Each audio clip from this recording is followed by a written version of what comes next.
వదులు నన్ను. నేను చెప్పాను కదా నిన్ను పెళ్లి చేసుకోనని. నేను పెళ్లి చేసుకుని తీరుతాను. ఆ తర్వాత శోభనం కూడా. వదిలిపెట్టండి నన్ను. అప్పుడే ఆ గ్రామం అబ్బాయి అతని కారులో గ్రామానికి వెళ్తుంటాడు. ఇది చూసి తన కారు ఆపుతాడు. ఏయ్, వదిలిపెట్టు అమ్మాయిని. అరే, లేకపోతే ఏం చేస్తావురా నువ్వు? దీని గురించి నువ్వెందుకు కంగారు పడుతున్నావు? నీకు దీనితో సంబంధం ఏంటి? ఇప్పుడే చెప్తాను వినండిరా. శుభం ఆ దొంగల్ని బాగా కొడతాడు. వాళ్ళని కొడుతూ ఉంటే అతని చేతికి కూడా దెబ్బ తగిలి రక్తం కాస్తుంది. మాటిమాటికి వాళ్ళ ఆ అమ్మాయిని అతనికి ఏమవుతుందని అడగడంతో శుభం తన రక్తంతో ఆ అమ్మాయి నుదుటిన కుంకుమ దిద్దుతాడు. ఇప్పుడు అర్థమైందా నేను తన భర్తని? ఆ తర్వాత దొంగలు అక్కడి నుంచి వెళ్ళిపోతారు. కొద్దిసేపట్లోపే ఆ అమ్మాయి వాళ్ళ ఇంటి వాళ్ళు ఊరి ప్రజలు వస్తారు. అయ్యో భగవంతుడా, ఇప్పుడు తను ఆ సిటీ అబ్బాయికి భార్య అయిపోయింది. ఇప్పుడు మీరు తనని పెళ్లి చేసుకోవాలి. ఏంటి పెళ్ళా? ఇదంతా నేను తన దొంగల నుంచి కాపాడటానికి ఇలా మాట్లాడాను. అలా అనకు బాబు. ఇప్పుడు తనని ఎవరూ పెళ్లి చేసుకోరు.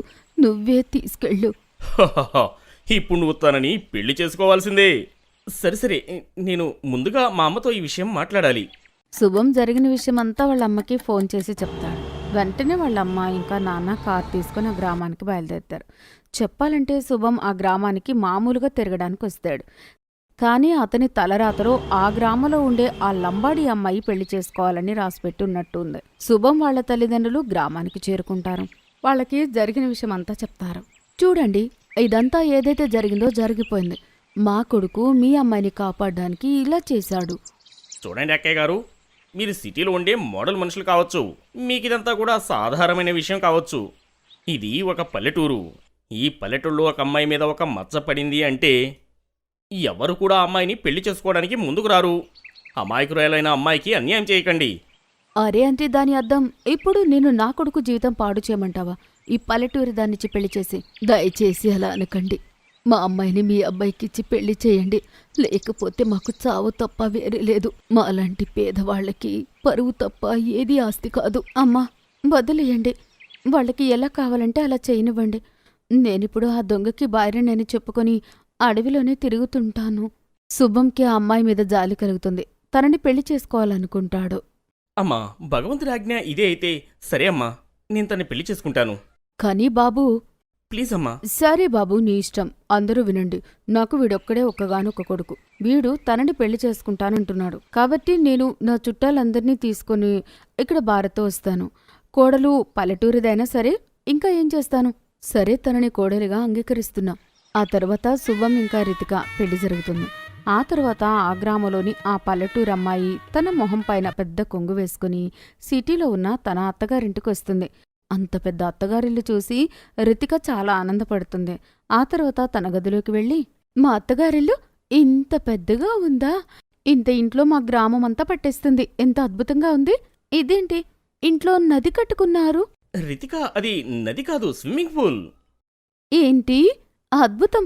ఇంట్లోనే నదిలాంటి పూలు కట్టుకున్నారా? మీ సిటీ వాళ్ళ పని బావుంది. చాలా బాగా ఎదిగారు. అప్పుడే శుభం రిమోట్తో ఫ్యాన్ ఆన్ చేస్తాడు. అరే, ఇంట్లో భూతం ఉంది. ఏంటి, దెయ్యమా? లేకపోతే ఏంటి, ఫ్యాన్ దానంతటికి అదే తిరుగుతుంది. అది నేనే ఆన్ చేశాను రిమోట్తోని. ఏంటి, బటన్తో ఫ్యాన్ నడుస్తుందా? మా గ్రామంలో ముఖ్య వాళ్ళ ఇంట్లో మాత్రమే ఉంటుంది. అది కూడా బటన్ గట్టిగా నొక్కితేనే ఆన్ అవుతుంది. రితిక అమాయకత్వం ఇంకా తన మాటలు విని శుభానికి రితిక నచ్చుతుంటుంది. తల మీద పెద్దగా కొంగు కప్పుకొని రితిక వంటగదిలోకి వస్తుంది. అద్భుతంగా ఉంది. గదిలాంటి పెద్ద వంటగది. కానీ పొయ్యి ఎక్కడుందో ఏమో. తల్లి, ఇది గ్రామం కాదు, పట్టణము. ఇక్కడ గ్యాస్ ఉంటుంది. ఇదిగో ఇలా చూడు. అప్పుడే అక్కడికి అత్త ఆడపడుచు వస్తారు. ఓ, ఇప్పుడు ఈ బీర్జు తనకి గ్యాస్ ఎలా ఆన్ చేయాలో చెప్తాడేమో.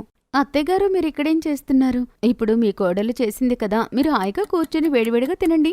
కాసేపటి తర్వాత అందరికీ దేశీ వంట పెడుతుంది. అయ్యో కోడలా, ఇక్కడ ఇలాంటి భోజనం ఎవరూ తినరు. మీరు చూస్తూ ఉండండి బాబాయ్, అందరూ ఆ భోజనం ఎలా తింటారో. అందరికీ భోజనం పెడుతుంది. ఓహో, ఇలాంటి అన్నం ఎవరు తింటారు బీర్జు బాబాయ్? ఏంటది?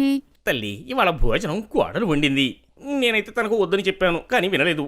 ఓహో, ఇప్పుడు ఈ పల్లెటూరిది కొంగు కప్పుకొని వంట చేసింది. కానీ ఈ వంట తినడం నాకు అస్సలు ఇష్టం లేదు. ఇప్పుడేం చేయాలి? సాయంత్రం సమయంలో చుట్టుపక్కల వాళ్ళందరూ మోడ్రన్ అత్త వాళ్ళ కోడల్ని చూడ్డానికి ఇంటికొస్తారు. అలా కోడలు పెద్దగా కొంగు కప్పుకొని ఉండడం చూసి అందరూ తనని వెక్కిరిస్తారు. వావ్! చూడండి, మోడ్రన్ అత్త తీసుకొచ్చింది కొంగు కప్పుకున్న కోడల్ని. చుట్టుపక్కల వాళ్ళందరూ తనని వెక్కిరించి వెళ్ళిపోతారు. మోడ్రన్ అత్తకు చాలా సార్లు కోపం వస్తుంది. ఆ కొంగుని తీయమని చెప్తుంది కోపంగా. అయినా కూడా తను తన మాట వినలేదు. అలానే ఆ రోజు సాయంత్రం శుభం ఆఫీస్కి సంబంధించిన పెద్ద క్లయింట్ వాళ్ళ ఇంటికి వస్తాడు. అతనికి భారతీయ సంస్కృతి అంటే చాలా ఇష్టం. కానీ రితికని చూసి శుభం భయపడతాడు. కానీ రితిక మాత్రం అంతా చక్కబెడుతుంది. తన ఇంటి మొత్తాన్ని దేశీ పద్ధతిలో సర్దుతుంది. ఇంకా వంటకి దేశీ భోజనం ఇంకా స్వీట్ రెడీ చేస్తుంది. దేశీ కోడలి సవ్యత ఇంకా తన వంట తిని క్లయింట్లు చాలా ఆనందపడతారు. ఇంకా డీల్ ఓకే చేసి వెళ్తారు. ఆ పెద్ద డీల్ ఓకే కావడంతో అత్త కూడా తన కోడలి ప్రవర్తనకు ఆనందపడుతుంది. రితిక కూడా తన అత్తగారి ప్రేమ పొందినందుకు ఆనందపడుతుంది.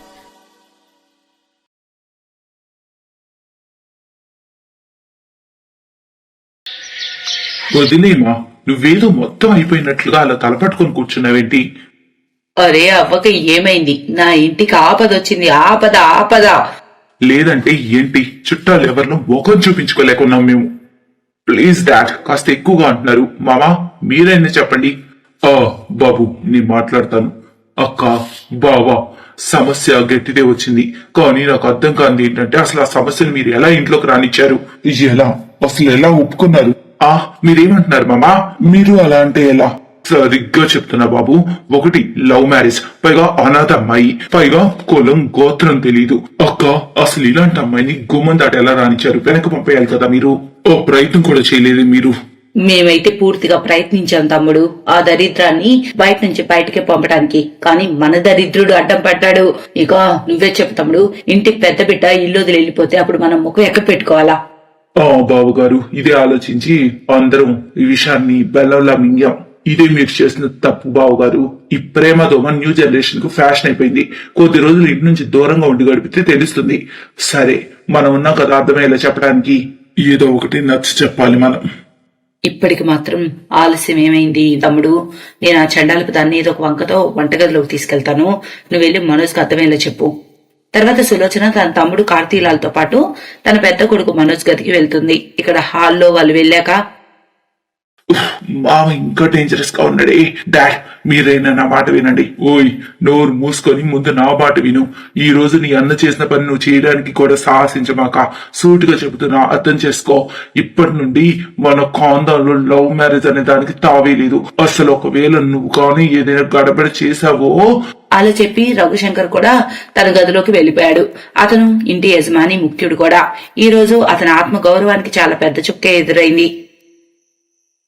నేను ముందే చెప్పానయ్యా, ఈ లవ్ మ్యారేజ్ వెనుక పడొద్దు అని. చూసావా ఏమైందో ఇప్పుడు? నువ్వు కూడా మున్ముందు మినీతో పెళ్లి చేసుకుంటావుగా, అప్పుడు ఇలాగే అవుతుంది కదా. బాధపడకు, నేను నీకు పూర్తిగా తోడుంటాను. సరే సరే, ముందు నీ తోడు నీ వ్యవహారం చూసుకో. నేను చూసుకుంటా అంటే నేను మినీని పెళ్లి చేసుకోను. ఒరే, అదైతే ఆమె పట్ల మోసం అవుతుంది కదా. నువ్వు ఇవన్నీ వదిలే. ముందు మామని నువ్వు ఎలా హ్యాండిల్ చేసావు? హ్యాండిల్ చేసేదేముంది, సూటిగా చెప్పా. ఇల్లు ఆస్తి అన్ని వదిలేస్తా, కానీ కావ్యను మాత్రం వదలనని చెప్పేశా. అలాగే నేను కూడా పొద్దున అందరికి అర్థమయ్యేలా చెప్పే ప్రయత్నం చేశాను. కానీ నాకు మామ్ డాడ్ వదిలిని యాక్సెప్ట్ చేస్తారు అనిపించడం లేదు. సరే, నాకైతే నిద్ర వస్తుంది, కానీ నేను వెళ్తున్నా, నిద్రపోవాలి. సుబోధ్ వెళ్ళాక మనోజ్ చాలాసేపు ఇంటి డాబాపైనే ఉండిపోయాడు. తన అమ్మ నాన్న బాధ పెట్టడం అసలు నచ్చడం లేదు తనకి.